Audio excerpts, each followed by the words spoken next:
Hey, I got two warnings for you about bell ringers, warm-ups, and sponge activities. These are devices that are normally used to help a teacher establish control of the class. You're creating a procedure. This is what you do when you come into class. You automatically know that you need to sit down, get out your notebook, get out your pen, paper, and look at the board, look at the overhead, whatever, and there's the activity and get working on it. And in about 5 to 10 minutes, we're going to come around, we're going to discuss this. Well, this is a classroom management tool and device. Now, sometimes it's good to use it, but I got these warnings here. And the first warning is that you can become very predictable about what you're doing. Your class, if you start it every day with a bell ringer, warm-up, or sponge activity, that's so boring.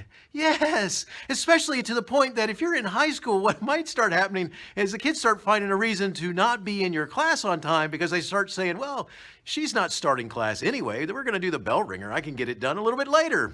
That's not what you meant, was it?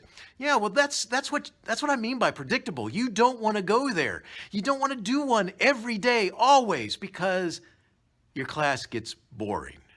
So my first warning is you don't want to be predictable. And that's what it makes you if you do it every day. The second warning about bell ringers, warm-ups, and sponge activities is that one of the things that happens is that when the kids come into class, they usually have a lot of energy. Now, I don't care if they're little kids or if they're big kids or if they're in-between kids.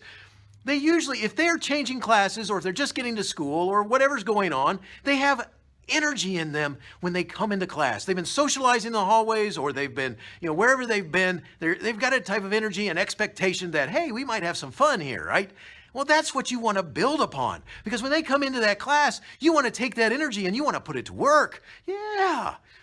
If you use bell ringers, warm-ups, and sponge activities every day, you're going to zap that energy.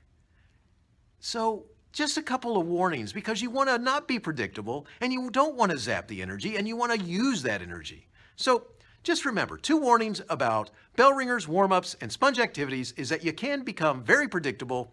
And number 2, it basically zaps the energy if you do this every day. It zaps the energy of the kids.